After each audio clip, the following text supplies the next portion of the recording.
Hey everyone! Welcome to the first episode of the Sweaters and Starlight podcast, where we discuss all things fandom. My name is Eleanor, and I'm your host. Joining me today is Macy. Hi! She is Newton Nifflers on Instagram. She's also a fanfic writer, video editor, and cosplayer. I mean, multi-talented much. Anyways, today we will be discussing the topic of PTSD, not post-traumatic stress disorder, its distant cousin, post-Tros stress disorder, and Tros as in the Rise of Skywalker, which I can safely say has traumatized, like, a whole bunch of us. Yeah. So, we're going to be talking a bit about the impacts of this movie and how it emotionally stunted us, even though I'm pretty sure that was not J.J. Abrams' intentions when he made the movie.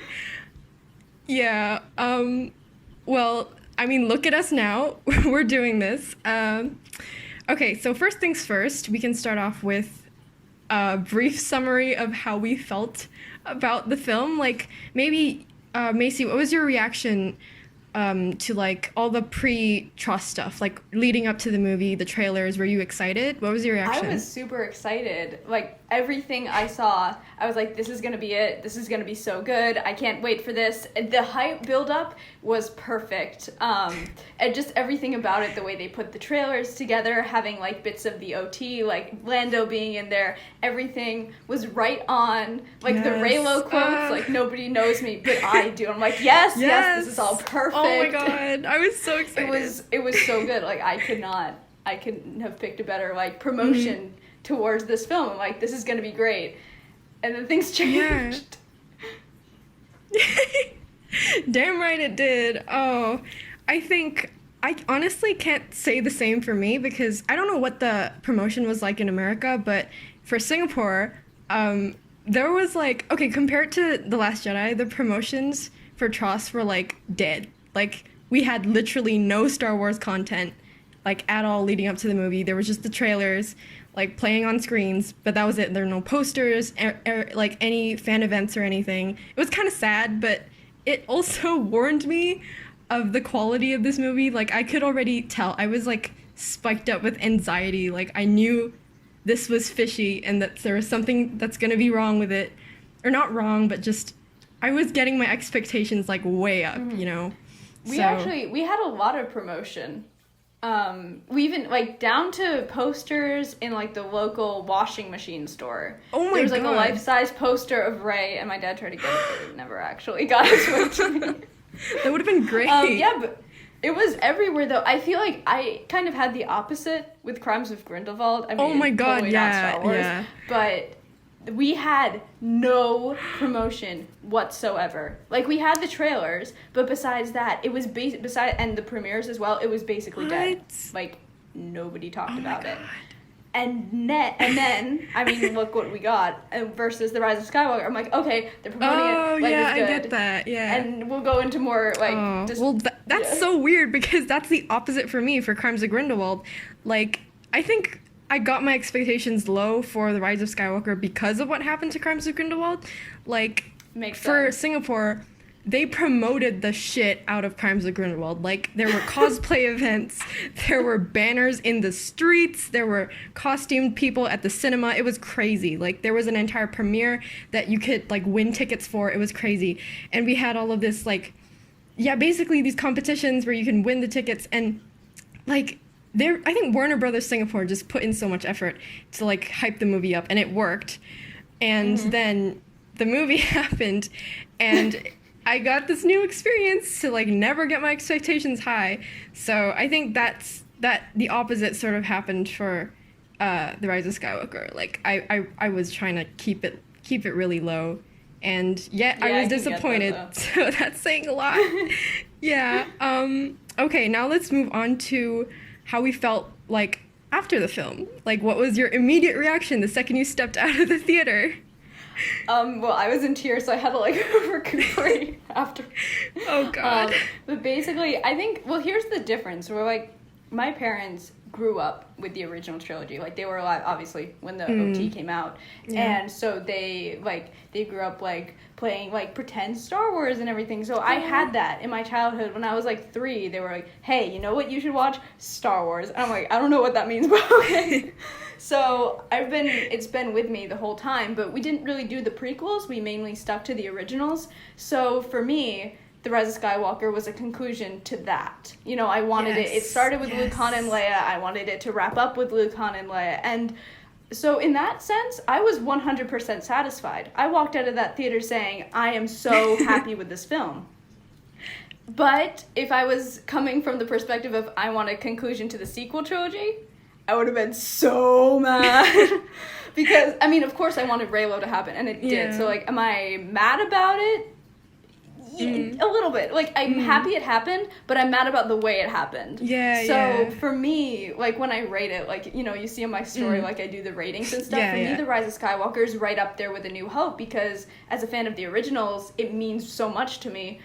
But coming out of the sequels, I'm like, how could you do this? There's so many deleted scenes, and, like, we'll talk about the novelization later, but having those not be in there, it just took it right down. Like, we needed those scenes to further it along.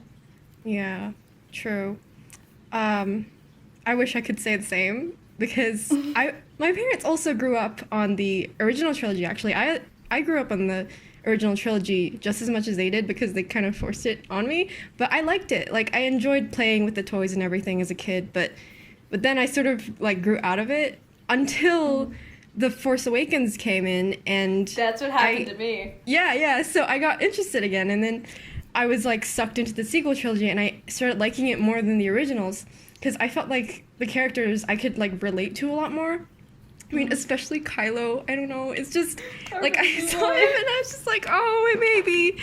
Yeah, so I really liked what JJ did with The Force Awakens. And I especially loved how Ryan continued it. So I think part of the reason why I had high expectations for The Rise of Skywalker, like, in a subconscious way, is because of Ryan. Like, the way he implemented, like, I didn't think Reylo or anything was going to happen. I didn't think Bendemption was going to happen. And then Ryan just threw all of that at us, and I was like, wow, it's actually possible. Like, it might actually work. And then, yeah, I was just rooting for that. That was my, like, number one priority. I think I had, like, a top 3 list of what I wanted to happen in this movie. Like, the first was, the first was Ben lives. And, oh, boy. How we were wrong. Yeah, how I was wrong. And the second one was, okay, the last 2 were, like, Bendemption and Reylo, which we got. So, at first, I was, like, satisfied, but then I just started thinking more about, you know, how it happened, like you said, and, you know, it just didn't make up for it. You know, it didn't make up for it felt like a culmination of, like you said, it felt like a culmination of all the movies, but in a really strange way that I just found not particularly natural. I don't know if I'm making any sense, but yeah, it just didn't work for me. Yeah, that's how I felt. Oh God, wait, what you said? You also mentioned something about crying to your mom. Oh yeah.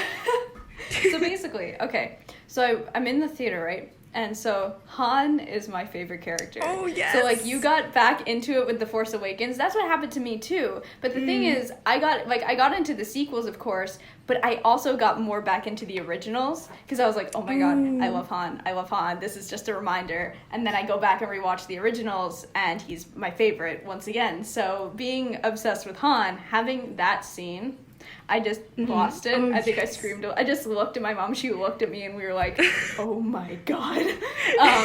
But the whole Reylo scene, I was a mess at the end, and we walked out of the theater. And I think I couldn't process Ben's death. I just kind of walked out thinking, I'm satisfied. I wanted the original trilogy. We got that. And I kind of pushed it away. It was like the elephant in the room. Like, I'm not going to think about it. I'm not going to think about it. Yeah. And then we get home, I think about it. And I just step out of the car and I just hug my mom. And I'm like, oh, God, what is going on? And then the same thing I went to go see it a second time, and we went to the theater, and she looks at me and she's like, "You're not gonna like be all sad about this again, are you?" And I'm like, "I'll try my best not to." And then I literally had to exit the theater like halfway through because I got so nervous the first time seeing it because I'm like, oh my gosh, it's happening. And then the second time I knew it was gonna happen, so I was even more nervous, and I had to like step out of the theater because I was even feeling nauseous to the point of, oh dear God. Oh my God, yeah, I get that. And then and then we walked out of the theater, and my mom was like, "You got all sad again." I just sobbed in the middle of the movie theater. That was fun. Yeah, oh my God, I actually did the same thing. Like, I watched it 3 times, God knows why. But the second time I watched it as well, I literally, like, ran out. I was, like, sitting kind of in the middle. I had to leap over someone, and I ran out of the theater, like, right after the Raylo kiss. I just shut my eyes and I just ran. And I went outside, and I proceeded to have a panic attack. It was terrible, but at least, like, now I knew it was gonna happen, so I knew, like, to brace myself for it, but it was terrible all the same. And I think that just really shows what that scene does to people. I mean, speaking of panic attacks and stuff, when I was in the theater, so obviously I was, like, panicking before the 2 films. I've subsequently seen 2 films in cinemas. I went to go see Little Women, and I went to go see The Call of the Wild. Yeah. Each of which are such sweet films, right? Well, not according to me, who was clutching the necklace I have of the Rebel Alliance, breathing heavily and trying to tell myself, "You're not seeing Star Wars, you're not seeing Star Wars, you're not seeing Star Wars." Oh my God. During Little Women. Oh my God. Yeah, I think you texted the group when you were watching Yep, it. I think I did. I remember. Oh God. Oh. Yep. Just goes to show what movies do to you. I have yet to go to the cinema to watch a movie because the last one I watched was Tros, and I'm terrified of cinemas now. Like, oh my God. It's and I think also, speaking of like a phobia of cinemas, or like being like having to exit the cinema halfway through, I think when Tros was first released in like the first week, I think there were like, I heard there were like kids in France who had to be like carried out of the theaters by their parents because they were so distressed that Ben died. Did you see that one? Oh my God, I had no idea. No. Yeah, I saw like an article about, I think it was an article about it or a post, that yeah, these kids were just being carried out because it was too like inappropriate for their age, seeing like, I mean, someone being redeemed and then just dying. Like, they just didn't understand sort of like why he died. And I think that really messed them up a little. And I don't blame them. I heard about people going to like therapy though and saying and talking to their therapist about it. Yeah. And therapists have said, you're not the only one who's come in here saying this and having this reaction. I'm like, that just shows that something was a little bit messed up with how this whole worked out. Yeah, I've heard some of those stories as well. Yeah, I feel like that's mostly summarizing what we've our reactions to the film. Now let's talk a bit about what we're doing to cope with it. Nothing. Okay, so just pain. First things first, let's talk a bit about our little care package thing. Yes. Okay, it's so the purest thing. Yeah, you want to explain it? Yeah, sure. So basically, so we have a group chat called Raylo is Actually Canon now, where we cry about Star Wars 24/7. And so we came up with the beautiful idea that to cope with our pain, every month we would have a different theme and send out a Raylo care package. So like Rayu in an Rayu, oh my God, Raylo in an AU of something. Yeah. And this is so what each Tros month does would to be a us, different guys. theme. Yeah, we can't even speak properly. So a certain AU of Raylo each month to send out a little bit of joy to kind of remind us what Raylo means to us and this fandom, and just to have that and be happy about something in Star Wars. Yeah, like to look forward to something after the end of it all. Yeah, so that's the little sort of way that we personally are coping with this trauma. I guess the second way for us, I think just for the two of us, as far as I know, is also writing fan fiction. It's another way of Yeah. coping. Mm-hmm. Um, You have Do you a wanna- great way of coping with your fanfic. oh, do I though? Yes, you do. Oh my god. I mean, okay, for me, because I was a writer long before I was a Star Wars fan, writing has just been a therapeutic way to get over stuff. And this was like by far the craziest journey in terms of like something I've ever had to write. Like, I feel like, okay, because I'm writing, a little context, I'm writing a fix-it fic that's like freaking 60K words long at the moment. But it's my way of coping because I just feel like if I finish this fic, if I get to the end of it, because it's an entire like rewrite of The Rise of Skywalker, if I get to the end of this, I feel like I would have made a new canon, and from that, it's like I don't have to believe in the actual movie anymore. I can just believe in what I wrote and what I perceive the end of this saga to be. And I know that sounds selfish, but my writing teacher once said, when you create content, the first rule is you need to make something that you like personally, just you. And if no one else in the world likes it, then it's okay because there's still one person who does, and that's you, and that's the one person who actually matters. Yeah, so that's a little bit of writing advice I can throw in there. I'm taking that to heart. I'm going to use that from now on. Write more fics, Macy. I loved your fic. Oh, she did a one-shot fic Thank about you. the Oracle. You want to talk about it? Yeah, sure. So basically, I found out about the Oracle scene on YouTube from this YouTuber named Star Wars Theory. I don't know if you know his videos, but he does obviously theories, but also content and explaining certain things in Star Wars. It's really cool. Anyway, so he talked about the Oracle scene, which was deleted, and I thought that that was the perfect scene that should have been in the film. So I decided to write a little one-shot fan fiction about Ben's meeting, well, at the time he was still Kylo, with when Han comes back.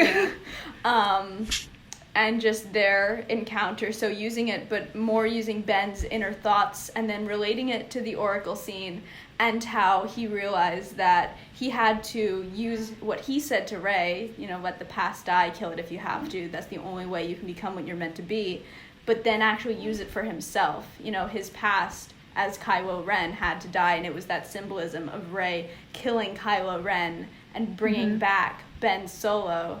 And so having that redemption arc, and I'm like, I just need to write this out and have his inner thoughts. So I don't know if it's going to be anything like it is in the novelization, but it was just important. And you gotta wait for next month's Reylo Care Package to hear all about the Resurrection fanfic.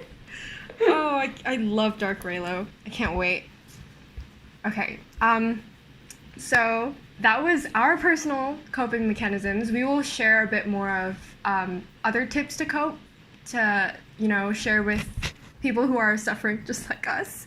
But right now, we are going to be touching a bit about the invalidation of our emotions, which might get a little bit personal. So, Macy, if it's too personal, don't be afraid. Like, just No, you don't have to it's talk not. about It's it. totally chill. Okay. So, have you encountered anyone who's sort of been skeptical about, like, this reaction to Tross? I honestly was expecting that to happen, but it really didn't. Normally, like, we went in and my mom was like, it's a movie, just remember it's a movie. But, you know, she ended up crying all the way through, too. So, I mean, I think when you have something like Star Wars that's so important to so many people and they care about it so much, then your emotions kind of, like, other people will be able to understand. I do have some friends, though, that aren't as into Star Wars. Like, they like it, or, like, some just haven't seen it in general, so I kind of refrain from talking about it. I have talked about it with a few, especially the end of Tross, because they've seen it as well, and, you know, I don't think they were nearly as affected by it as I was, but I think they're also not as hardcore fans as I am. But it also felt like, okay, so they've just moved on, and it was this idea of, oh, well, I should too. And I think, we've said, like, your brain literally cannot discern between what is fictional and what is real, because you see a person with emotions, with feelings, somebody that you can either relate to, want to be like. You see somebody that you have an emotional connection to, and when they die in a film or something happens to them, you feel that pain because you have such a relation to them. And I think when you don't have that, it's easier for people to say, oh, it's just a movie, but really it isn't to you, because you have this sort of idea of what it is and this perception of who these people are. It's just like a friend or family member.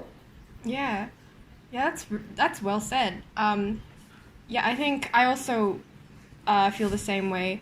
I recently listened to another podcast. I think it was Friends of the Forest podcast. They mentioned that our brain cannot discern the difference between someone dying on screen and someone dying in real life, and basically all that in a subconscious level is that you care about this person and they're gone. So I think the grief is, I'm not saying like if a family member died like in real life, it's the same thing. It's just you feel the same grief, at least at first. Yeah. So it's definitely valid, and it's definitely not just a movie, especially for fans like us who have such an emotional connection, like you said, to characters like Ben Solo, to Rey. They just feel like people who are just as close to us as our own family, and at least that's what it is for me. So not only that, they're also inspirations, and now that we're not going to see any of them again, it hits a really bad spot. Yeah. It is. I mean, I've dealt with a lot of grief in my life, whether it be with family members, family friends, pets and stuff. And I think, the one difference is that we can go back and watch these movies with them in it and see them. Yeah. But it's like looking back at pictures. It's like seeing, I have such fond memories of these people, pets, etc. with them. But, I remember coming out and just feeling numb. And that was like how I felt, like they're gone, and you can't register it right away. And to be honest, if I see Tros again, it's probably going to hit even harder now, because I have a span, and it's kind of like distanced itself between fan fiction and making edits on Instagram. Like it doesn't click all the time, you know what I mean? Yeah, I totally get that. That numbness, I feel like it's a part of the grief as well. I think I felt the same thing when immediately, like, after I came on my first screening, I just sat at a Starbucks for, like, 2 hours, and I didn't do anything. I just sat there, and I just, like, tried to process it, and I just couldn't. So, and I literally had to take those 2 hours to, like, regain myself enough to, like, walk home. It was crazy. It's insane. Yeah, that grief is definitely, it's something that sticks with us for a while. And oh my god, it lasted like at least 2 weeks, like until Christmas, until at least when I started writing my fic. Like I just was like a useless lump of human meat for like 2 weeks. And also you wrote something in the doc about us relating to Ben and his character being thrown away after all this buildup of redemption and how it makes us feel. You want to elaborate a bit about that? Yeah, sure. So I think it's really weird for me, because I was not an OG Reylo. I was not a 2015 Reylo. Obviously, with Han being my favorite character, I did not like Kylo Ren. It seems really weird to say now. If you know my Instagram and you know me at all, I get it. Yeah. He's so close to my heart. And I did not like him at all. And I thought, oh, he's a villain, he's bad, And at that time, I thought Reylo was this complete crack ship. Like, who would even ship Reylo with this evil man? Okay, look, at the time, I was also 12, so... No, I was the same. I hated Kylo, too. But then The Last Jedi came out, and I had this more... Like, Kylo was portrayed as more of a sympathetic character. And it was in the scene with Snoke, the first throne room scene that we have, when he takes off his mask, and I'm like, wait a second, I understand what you're going through.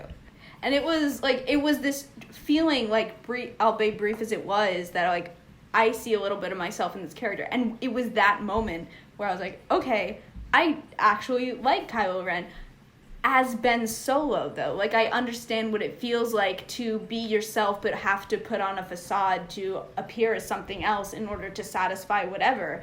And so seeing that in him, I was like, I can relate to you. I understand what you're going through.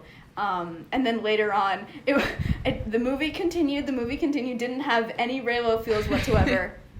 The scene came, the hand touch scene, and I was like, okay, I might ship this. And then the scene that got me to ship them, out of all of them, was the throne room fight scene when Rey puts her hand on Ben's hip.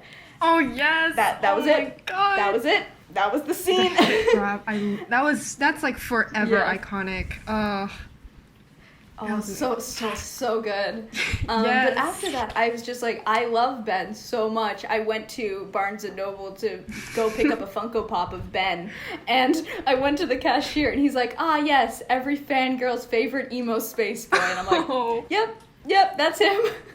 Oh my God. I got a Ben Funko Pop. I like loaded up on all the Kylo Ren stuff. I was a fan. And then going into The Rise of Skywalker, it was the first movie of the sequel trilogy I had gone into, or would be going into, loving Kylo Ren. Aww. And so I wanted Ben-demption to happen. Oh, I wanted him to be with Rey, and I was looking forward to it. And then, well, so I think it was really hard for me in that sense, because it was the first movie where I'm like, whoa, let's go, Kylo Ren. And yeah, it felt like it was cut off too short, and I almost didn't have time to know him well enough almost.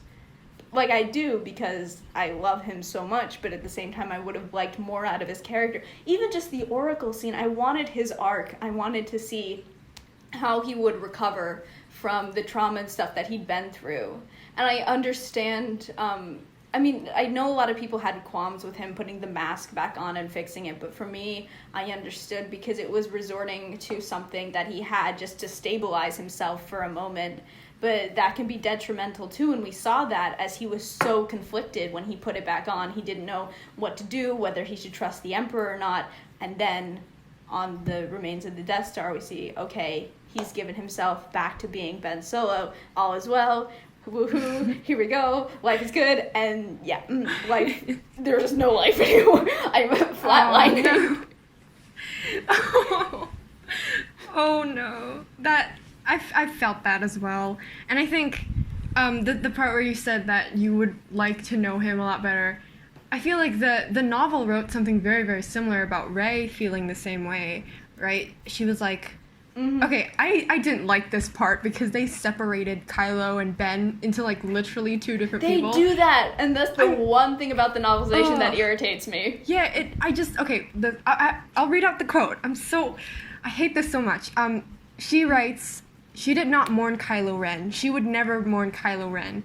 And I didn't write the second part, but I remember it was something like, but she would have loved the chance to know more about Ben Solo or something like that.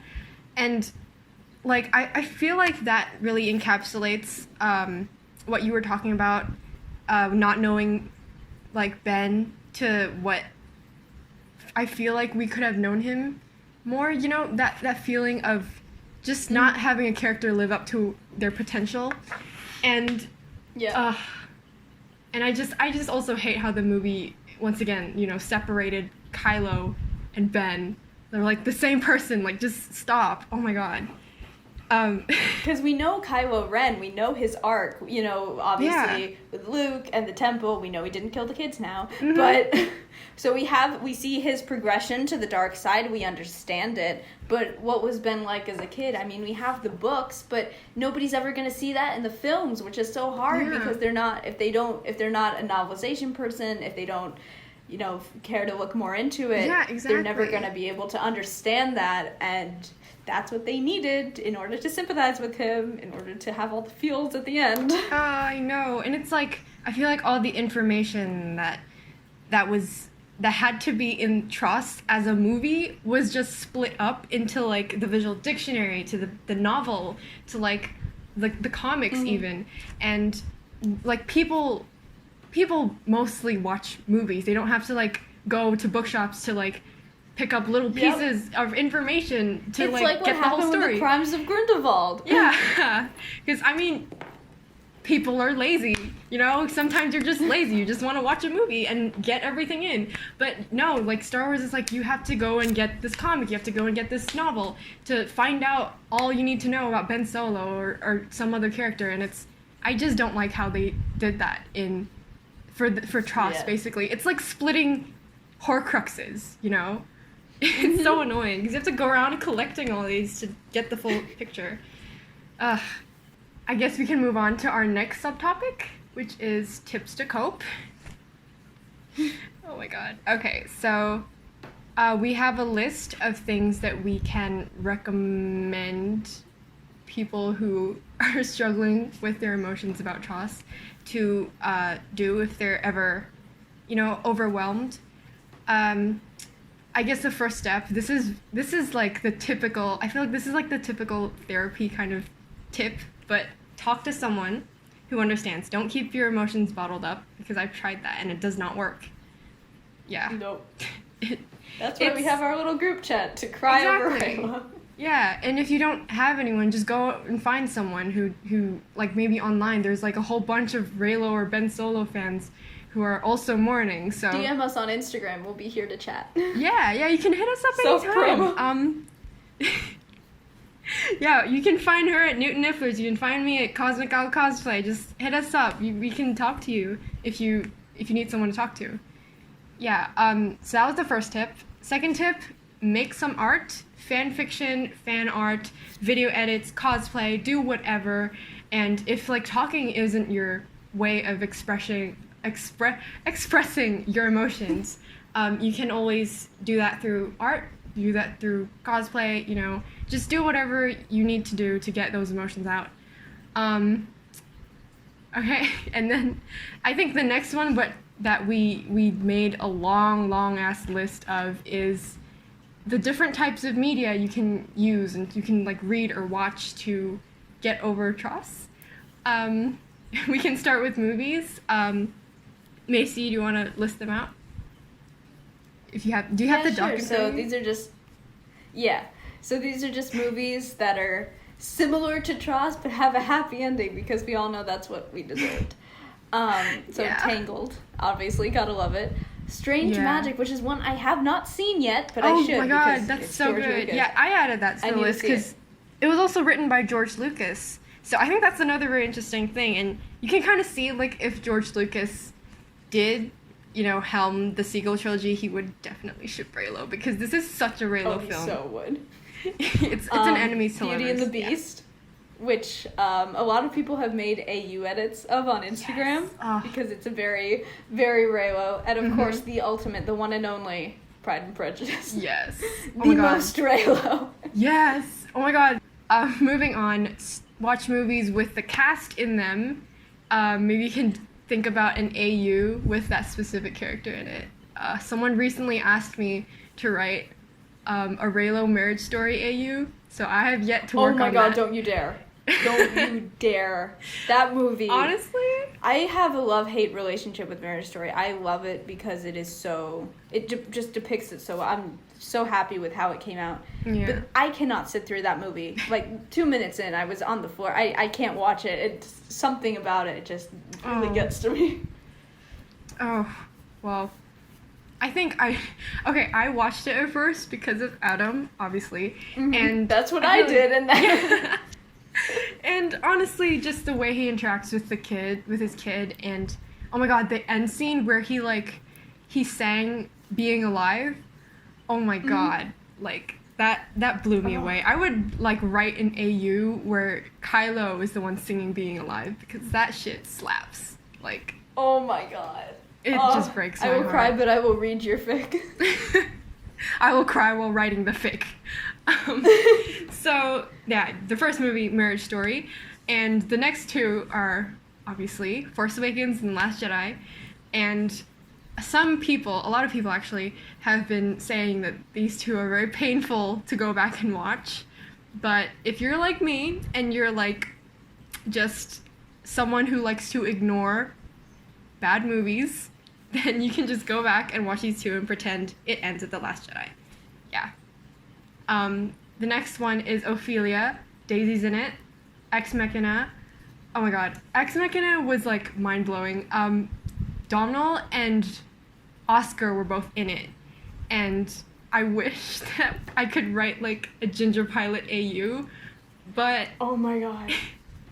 Your Ginger Pilot is so good. Like, okay, let me just say, I did not ship them before. I'm kind of like more with the Ginger Rose train initially. Oh, yeah. But then I started reading your fan fiction. And I just got sucked into Ginger Pilot, and now I cannot get out. Oh my god, that's good. That was 100% my intention. Yeah, so I wish I could write an AU for Ex Machina. If you've seen it, it's I can't. It's just so disturbing, but so clever, and I don't ever want to watch it again. But if you're into that kind of stuff, then yeah, you can imagine Hux and Poe on this remote house with a lady robot. It's crazy. Yeah, the next one is Logan Lucky. Have you seen Logan Lucky? It's so good. I have not seen it. Oh my god, I think the best part of it is not only Adam is in it, Catherine Waterston is in it. Wait, no. They are both Adam in and the Catherine same in movie the together, same and I was movie? like, Do they have a scene together? they I don't, was self-possessed. unfortunately. Oh They my don't. god. No, actually, So okay, that means they probably met each other though. yeah, I know, probably that's so freaking Oh my cool. god. Okay, the last scene I have to say, they were in the same room together. Like, I think they were in the same shot, but they weren't talking. But it's still so bizarre to see like our two favorite actors like interact in the same movie. Not interact, Yes. just star in the same movie. Yeah. So if you're Fantastic Beasts fans and Star Wars fans like us, Logan Lucky, you can just watch that. Now I It's really so need good. to watch it. Oh my god, how did I forget this? Since you've recently watched Knives Out, right? Mhm. Oh my god, Daniel Craig is in this as well. He plays one of the main characters, and it's so fun. He has the same accent. It's so cool. I love him. He's so good. They postponed No Time to Die though, because of the coronavirus, and I'm so sad. Oh, damn it. It's okay. I hope they don't postpone Knives Out too. I'm so excited for that. Oh, I'm so excited. He better come back to Massachusetts so I can actually say hi Oh, this time. yes. And if they hire Adam, maybe Adam will come to Massachusetts. Take some photos. Oh my gosh, they should. It's not going to be with the same cast though, right? It's going to be with. I think they're switching up No. the whole thing, so it's not Yeah, going to be yeah. Ransom and Marta. As much as I would No. like that to happen. Yeah. I've seen a lot of ship edits. Yeah, I mean, Knives Out is also on the list because Ryan Johnson, obviously. Yes, he needs to our make more king. movies. We need more Ryan movies. Yes. Oh, and he makes like such symbolic motifs in every movie. Like if you look closely in The Last Jedi and Knives Out, he just puts in so much thought and so much detail. And yeah, if you guys want like a very specific directing style from a Star Wars director, Knives Out's for you. Yeah, and the whole last, like reverse Agatha Christie thing, so good. I know, He just right? takes these stories and like creates something completely new out of it. Oh my god, Yes. I need to watch Knives Out again. It's so good. Honestly, same. I can't get enough of it. Yeah, that was our entire. We went on an entire tangent on Ryan Johnson. Yep. He's amazing. We should do a podcast speaking- on Knives Out. Oh, we should. Oh, I have to write that down. Yeah, so more on Knives Out. If you like Knives Out, we'll do another podcast on that. Yeah, speaking of murder mystery, there's also Murder on the Orient Express, which is actually an Agatha Christie story, and Daisy Ridley's in it, and she's amazing. So watch that if you want more Daisy. Peter Rabbit, which is, I did not watch it, but I just know Domhnall's in I've it. not seen it either. I think in the first one, Donald's in it, and Daisy's also in it. So, and she voices Wait, one of the she rabbits. is? She voices one of the rabbits. Oh my god. It's so No, I so need to cute. see it. There was an AU where like I think someone did an edit of, oh my god, it was like Oscar holding a ginger cat, and the cat was Hux, and it was Kylo holding a gray rabbit, and the rabbit was Rey, and it was so cute. I loved it. Oh my god. Aww. Yeah. Okay, let's move on to book recommendations. we have first and foremost The Cruel Prince, which I have not read, but I've seen a ton of Reylo fans on Tumblr recommend this because I think it has the same ship dynamic as Reylo. Macy, you want to talk about Renegades? Yes. So I needed to cope. So I looked up books with enemies to lovers ships in them. And I was perusing, and I didn't actually stumble upon Renegades at first. I was just looking for a good audiobook. Mm-hmm. And I was looking through, and I saw Renegades, and the cover is like blue and red. Yes. So I was reminded of Kylo and Rey, so I looked up on like Renegades, enemies to lovers, because that was honestly at the time the only way I was going to read it. So I looked up, and it said that was like one of the dynamics in it. So I started listening to it, and I was hooked, because the first scene reminded me exactly of the sequence in Rogue One with Jyn Erso and her parents. Oh yeah. And from that moment onwards, true. I was absolutely hooked, and I love it so much. It's not like Star Wars where it's, you know, space fantasy and stuff, but it definitely has sci-fi elements to it. And there is a major, it's not, I wouldn't say really enemies to lovers, because they kind of are enemies, but they're also friends at the same time. It's a very interesting dynamic. That she's his enemy, which I think is so interesting. It's like a double agent Reylo thing. AU of that would be so cute. Oh my god. Yes! Oh my god. Someone needs to write an AU of that. Oh my god. Maybe I accept the challenge. I volunteer as tribute. Do it. I'll do it. Oh my god. I will do it. As soon as you finish the entire series, maybe you can just rewrite the entire thing, but it's Reylo. Yes. I would read the shit There's also out of another that. Series. I didn't put it in, but one of my friends, Jordan on Instagram, or Dark Ray, suggested it, my god. and it's called Neuron Rising, I think. It's very Reylo. If you go on her Instagram, she has it in like book recommendations. Apparently it's very Reylo. You can only get it digitally though, I think. You might be able to get it, but I think like on Amazon or something, in hardback. But apparently the whole dynamic is just The Force Awakens and The Last Jedi, and now I really need to read it. Oh my god. That sounds so cool. Now I need to get it. Wait, what's it called? Neuron Rising. I can text you the name. Okay. Oh god, that sounds so cool. I need to read that. Okay, another book that I thought, since you mentioned Marissa Mayer, I also thought of her original, I think it was her original series, the Lunar Chronicles. One of the books, I think the second one in the series, it's called Scarlet. It is a Little Red Riding Hood twist. And it's like a sci-fi twist on basically fairy tales. So the main character is Little Red Riding Hood, just that her name is Scarlet. And she falls in love with the wolf, which is so interesting. Ooh.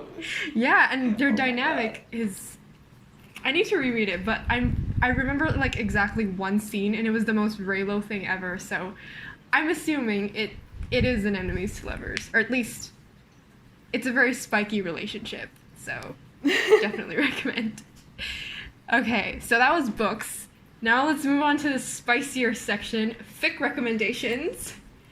Oh my god. Do you want to start? Sure. So, if you are a frequenter of the Star Wars tag on AO3, you may have come across this tiny, almost 60k word fic. Or, wait, is it 60k by now? Called The Skywalker Actually Rises in this one. Written by, I don't actually know the author. I think she's kind of cool, though. I think she might be a cool person. Anyways, read Ellie's fic, The Skywalker Actually Rises in this one. It's so good. Like, so good. I can't get over it. I have laughed, I have cried, it's everything that I've wanted. I've read a few like modern AUs as well, which I'll suggest, but those don't really sometimes get it for me because they're not even in the Star Wars universe, so they don't help me like get over it, whereas your fic does because it is Star Wars and it just kind of like fixes everything. I'm like, yes, all's right in the world. But modern AUs that I've read, I think it's An Olive and an Arrow. I've seen that around. It's very popular. Rey is the president's daughter, and Ben is her bodyguard. and it's good. I liked it. I read it kind of in like basically in one sitting. Yeah, I enjoyed it. Some bits of it were a little like strange, but overall I thought it was really good. Oh gosh, what other ones have I read? There's been quite a lot. I can't remember all of them, but there's some good ones. Again, I'm not like much of a modern AU person, but I can send you some. We can put it down. No, yeah, definitely. Wants to read them? Definitely. Yeah. I also don't read modern AUs that much, because, especially after Tros, because I also needed something more direct. So I just went on an entire like rampage of Fix It Fix. First, I would like to once again mention The Oracle by Newton Nifflers. Go and frickin' read that. That shit slaps. Oh my god.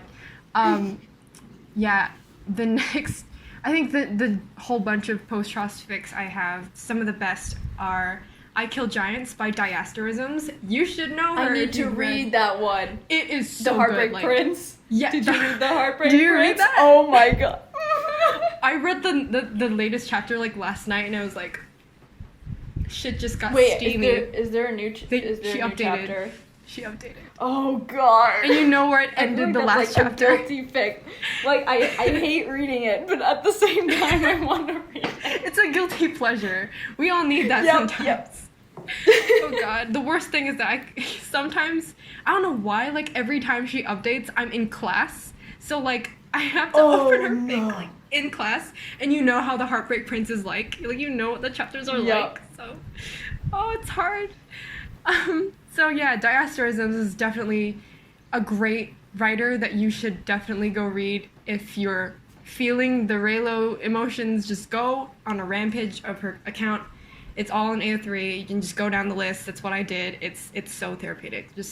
But start with I Kill Giants, because that's a direct like Tros fix it, and it's so good. Okay, I need to read that one. It's like Ben turns up drunk and alive, and Ray's like, wait, what the hell is this? It's so cute. I love it. And it's like Ray's just so protective, and I love it. Aww.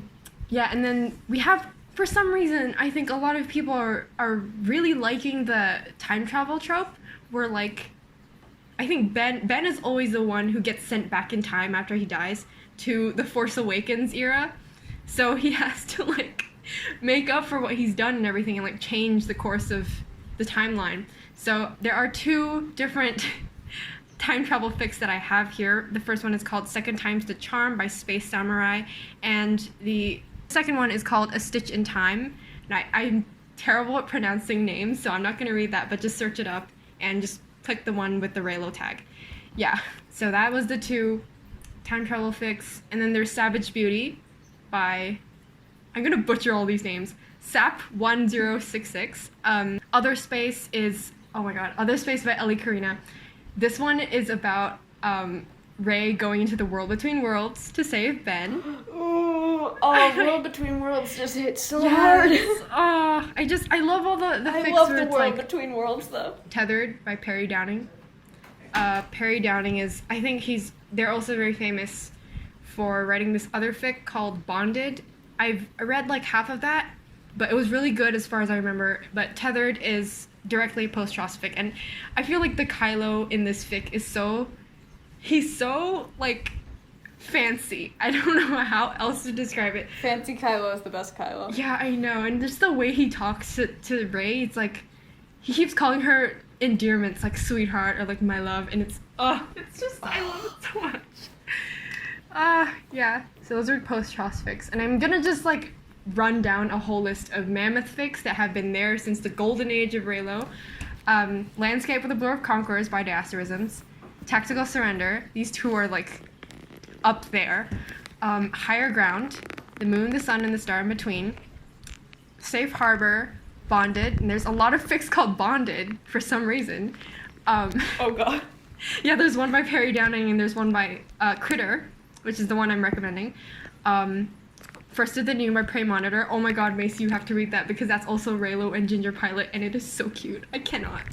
Oh my god, I can't need to. It is so cute, and I can't even describe the Ginger Pilot dynamic in this one. Is just, oh my god. And Hux has a beard. He grows a beard in this one. It's so cute.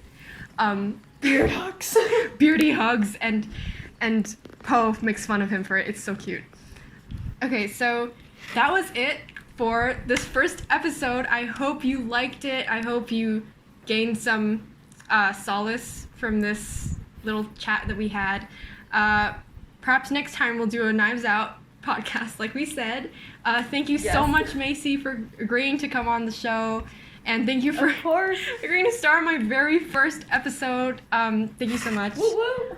We'll hope to see you again. And if you want to find us on Instagram or other social media, you can find Macy on Newton Nifflers on Instagram and AO3. You can find me at Cosmic Owl Cosplay on Instagram. I'll see you in the next episode. So thanks for listening, and may the Force be with you.